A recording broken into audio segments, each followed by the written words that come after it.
Start करते हैं। Lesson number 1, जामुन का पेड़। रात को बड़े जोर का अंधड़ चल रहा। सेक्रेटेरिएट के लॉन में जामुन का एक पेड़ गिर पड़ा। सुबह जब माली ने देखा तो उसे मालूम हुआ कि पेड़ के नीचे एक आदमी दबा पड़ा है।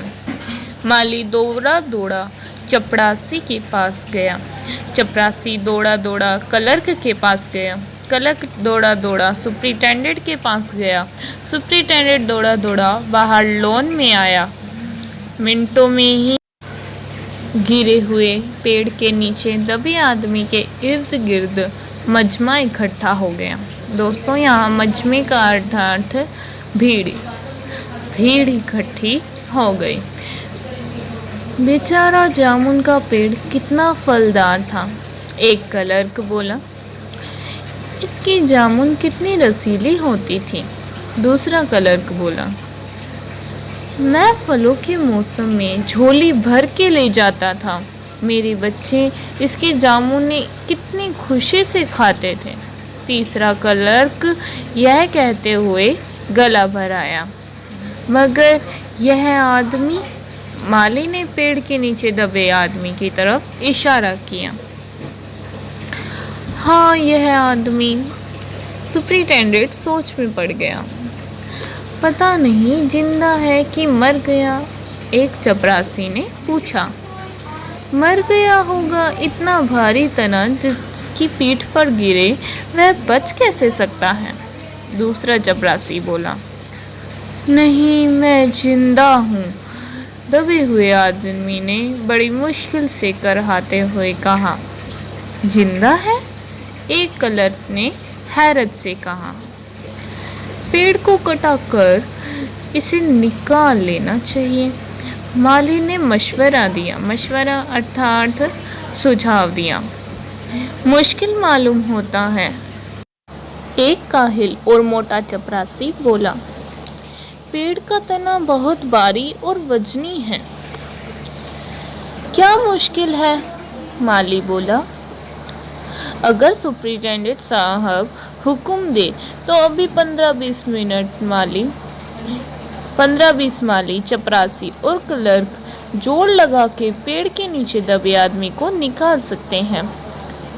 माली ठीक कहता है। बहुत से क्लर्क एक साथ बोल पड़े। लगाओ जोर, हम तैयार हैं। एकदम से लोग पेड़ को काटने के लिए तैयार हो गए। ठहरो, सुपरिटेंडेंट बोला, मैं अंडर सेक्रेटरी से मशवरा लेकर आता हूँ। सुपरिटेंडेंट अंडर सेक्रेटरी के पास गया। अंडर सेक्रेटरी डिप्टी सेक्रेटरी के पास गया। डिप्टी सेक्रेटरी जॉइंट सेक्रेटरी के पास गया। जॉइंट सेक्रेटरी चीफ सेक्रेटरी के पास गया। चीफ सेक्रेटरी ने जॉइंट सेक्रेटरी से कुछ कहा। जॉइंट सेक्रेटरी ने डिप्टी सेक्रेटरी से कुछ कहा। डिप्टी सेक्रेटरी ने अंडर सेक्रेटरी से कहा और फाइल चलती रही। इसी में ही आधा दिन गुजर गया। दोपहर के खाने पर दबे हुए आदमी के इर्द गिर्द बहुत भीड़ हो गई थी। लोग तरह तरह की बातें कर रहे थे। कुछ मनचले क्लर्कों ने मामले को अपने हाथ में लेना चाहा। वह हुकूमत के फैसले का इंतजार किए बगैर पेड़ को खुद से हटाने की तैयारी कर रहे थे कि इतने में सुपरिटेंडेंट फाइल लिए भाग आया और बोला, हम लोग खुद से इस पेड़ को यहाँ से नहीं हटा सकते। हम लोग वाणिज्य विभाग के कर्मचारी और यह पेड़ का मामला है।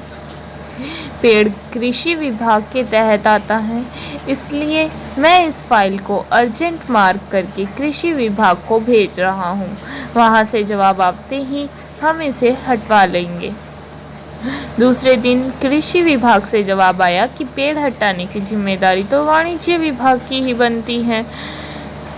यह जवाब पढ़कर वाणिज्य विभाग को गुस्सा आ गया। उन्होंने फौरन लिखा कि पेड़ों को हटवाने या न हटवाने की जिम्मेदारी कृषि विभाग की है। वाणिज्य विभाग का इसमें कोई ताल्लुक नहीं है। दूसरे दिन भी फाइल चलती रही। शाम को जवाब आ गया, हम इस मामले को हार्टिकल्चर विभाग के सुपर्द कर रहे हैं, क्योंकि यह एक फलदार पेड़ का मामला है और कृषि विभाग सिर्फ अनाज और खेतीबाड़ी के मामलों में फैसला करने का हक रखता है। जामुन का एक फलदार पेड़ है, इसलिए पेड़ हार्टिकल्चर विभाग के अधिकार क्षेत्र में आता है। रेत को मालिक ने दबे हुए आदमी को दाल भात खिलाया। रात को माली ने दबे हुए आदमी को दाल भात खिलाया। हालांकि लॉन के चारों तरफ पुलिस का पहरा था कि कहीं लोग कानून को अपने हाथ में लेकर पेड़ को खुद से हटवाने की कोशिश न करें, मगर एक कांस्टेबल को रहम आ गया और उसने माली को दबे हुए आदमी को खाना खिलाने की इजाज़त दे दी। माली ने दबे हुए आदमी से कहा, तुम्हारी फाइल चल रही है, उम्मीद है कि कल तक फैसला हो जाएगा। दबा हुआ आदमी कुछ न बोला। माली ने पेड़ के तने को गौर से देखकर कहा, अच्छा है ये तना तुम्हारे कुल्ले पर गिरा, अगर कमर पर गिरता तो रीढ़ की हड्डी टूट जाती। दबा हुआ आदमी फिर भी कुछ न बोला। माली ने फिर कहा, तुम्हारा यहाँ कोई वारिस हो तो मुझे उसका अता पता बताओ, मैं उसे खबर देने की कोशिश करूँगा। मैं लावारिस हूँ, दबे हुए आदमी ने बड़ी मुश्किल से कहा। माली अफसोस जाहिर करते हुए वहाँ से हट गया। तीसरे दिन हार्टिकल्चर विभाग से जवाब आ गया। बड़ा कड़ा जवाब लिखा गया था, काफ़ी आलोचना के साथ। उससे हार्टिकल्चर विभाग के सेक्रेटरी साहित्यिक मिजाज का आदमी मालूम होता था। उसने लिखा था, हैरत है, इस समय जब पेड़ उगाओ स्कीम पर बड़े पैमाने पर चल रही है, हमारे मुल्क में ऐसे सरकारी अफसर मौजूद हैं जो पेड़ काटने की सलाह दे रहे हैं, वह भी एक फलदार पेड़ को, और वह भी जामुन के पेड़ को, जिसके फल जनता बड़े चाव से खाती है। हमारे विभाग किसी भी हालत में इस फलदार पेड़ को काटने की इजाज़त नहीं दे सकता। अब क्या किया जाए? एक मलचले ने कहा। अगर पेड़ नहीं काटा जा सकता तो इस आदमी को काटकर बाहर निकाल दिया जाए। यह देखिए, उस आदमी ने इशारे से बताया। अगर इस आदमी को बीच में से यानी धड़ की जगह से काटा जाए तो आधा आदमी इधर से निकल जाएगा और आधा आदमी उधर से बाहर आ जाएगा और पेड़ भी वहीं का वहीं रहेगा। मगर इस तरह से तो मैं मर जाऊंगा, दबे हुए आदमी ने एतराज़ किया। यह भी ठीक कहता है, एक क्लर्क बोला। आदमी को काटने का नायाब तरीका पेश करने वाले ने एक पुख्ता दलील पेश की। आप जानते नहीं हैं, आजकल प्लास्टिक सर्जरी से जड़िए धड़ की जगह से इस आदमी को फिर से जोड़ा जा सकता है। अब फाइल को मेडिकल डिपार्टमेंट में भी भेज दिया गया। मेडिकल डिपार्टमेंट ने फौरन इस पर एक्शन लिया और जिस दिन फाइल मिली उसी दिन विभाग के सबसे काबिल प्लास्टिक सर्जन को जांच के लिए मौके पर भेज दिया गया। सर्जन ने दबे हुए आदमी को अच्छी तरह टटोलकर उसकी सेहत देखकर खून का दबाव, सांस की गति, दिल और फेफड़ों की जांच करके रिपोर्ट भेज दी कि इस आदमी का प्लास्टिक ऑपरेशन तो हो सकता है और ऑपरेशन कामयाब भी हो जाएगा, मगर आदमी मर जाएगा। लिहाजा यह सुझाव भी रद्द कर दिया गया। रात को माली ने दबे हुए आदमी के मुंह में खिचड़ी डालते हुए उससे बताया, अब मामला ऊपर चला गया है। सुना है सेक्रेटेरिएट के सारे सेक्रेटरियों की मीटिंग होगी जिसमें तुम्हारा केस रखा जाएगा। उम्मीद है सब काम ठीक हो जाएगा। दबा हुआ आदमी एक आह भरकर आहिस्ते से बोला, हमने माना कि तागफुल न करोगे, लेकिन खाक हो जाएंगे हम तुमको खबर होने तक। माली ने अचंभे से मुंह में उंगली दबाई और हैरत से बोला, क्या तुम शायर हो? दबे हुए आदमी ने आहिस्ते से सिर हिला दिया। दूसरे दिन माली ने चपरासी को बताया। चपरासी ने क्लर्क ने हेड क्लर्क को। थोड़ी ही देर में सेक्रेटेरिएट में यह बात फैल गई कि दबा हुआ आदमी शायर है। बस फिर क्या था, लोग बड़ी संख्या में शायर को देखने के लिए आने लगे। इसकी खबर शहर में फैल गई और शाम तक मोहल्ले मोहल्ले से शायर जमा होना शुरू हो गए। सेक्रेटेरिएट को लोन भांति भांति के शायरों से भर गया।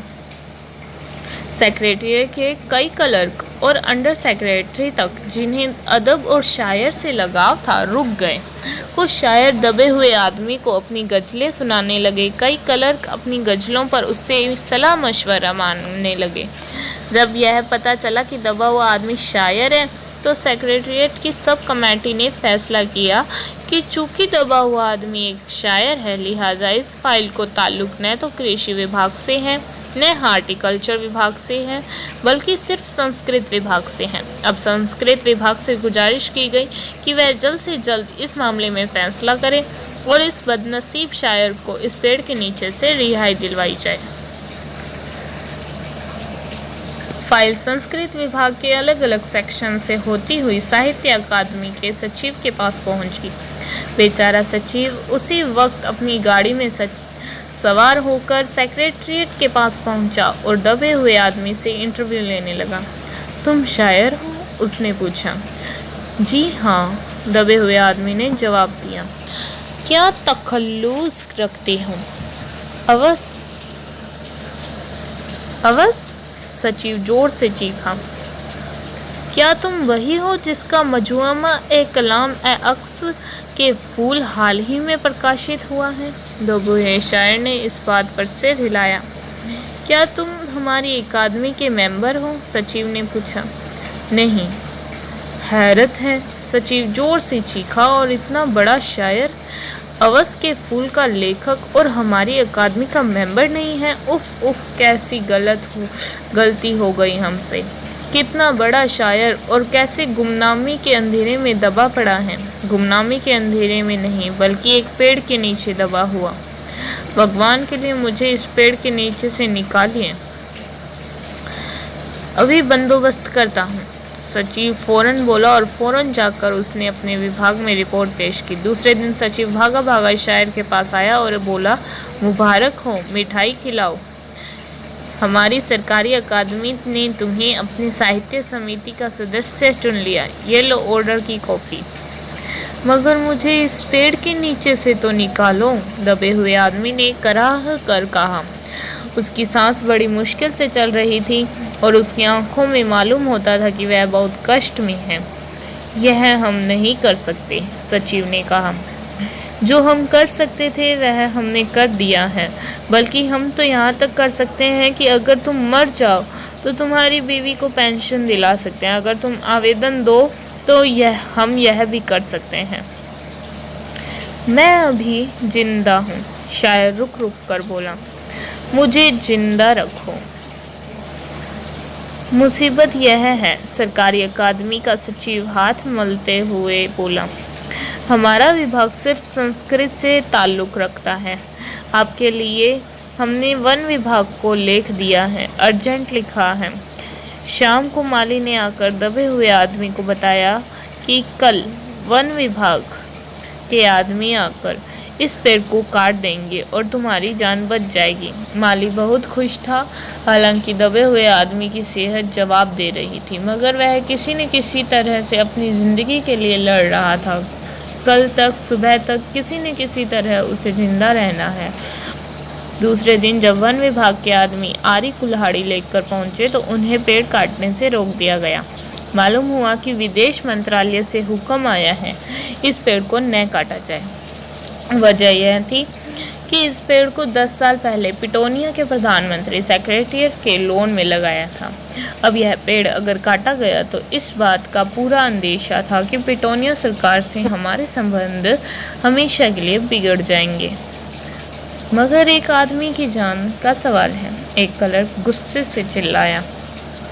दूसरी तरफ 2 हुकूमतों के ताल्लुक का सवाल है, दूसरे क्लर्क ने पहले क्लर्क को समझाया।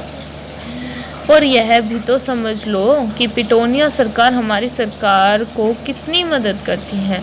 क्या हम इनकी दोस्ती की खातिर एक आदमी की ज़िंदगी को कुर्बान नहीं कर सकते? शायर को मर जाना चाहिए। बिल्कुल, अंडर सेक्रेटरी ने सुप्रिंटेंडेंट को बताया। आज सुबह प्रधानमंत्री दौरे से वापस आ गए। आज 4 बजे विदेश मंत्रालय इस पेड़ की फाइल उनके सामने पेश करेगा। वो जो फैसला देंगे वही सबको मंजूर होगा। आज सुबह प्रधानमंत्री दौरे से वापस आ गए हैं। आज 4 बजे विदेश मंत्रालय इस पेड़ की फाइल उनके सामने पेश करेगा। वो जो फैसला देंगे वही सबको मंजूर होगा। शाम 4 बजे खुद सुप्रिंटेंडेंट शायर की फाइल लेकर उसके पास आया। सुनते हो? आते ही खुशी से फाइल लहराते हुए चलाया। प्रधानमंत्री ने पेड़ को काटने का हुक्म दे दिया है और इस मामले की सारी अंतर्राष्ट्रीय जिम्मेदारी अपने सर पे ले ली है।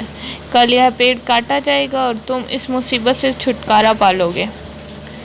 सुनते हो? आज तुम्हारी फाइल मुकम्मल हो गई, सुप्रिंटेंडेंट ने शायर के बाजू को हिलाकर कहा। मगर शायर का हाथ सर्द था, आंखों की पुतलियां बेजान थीं और चींटियों की एक लंबी कतार उसके मुंह में जा रही थी। उसकी ज़िंदगी की फाइल मुकम्मल हो चुकी थी। थैंक यू दोस्तों। मुझे लगता है आपको ये कंप्लीट लेसन समझ आ गया हो। I hope you understand to all lesson. मैं इस लेसन की PDF फाइल आपको डिस्क्रिप्शन में दे दूँगी, जिससे आप इस लेसन को और भी अच्छे से पढ़ सकते हैं। Thank you so much.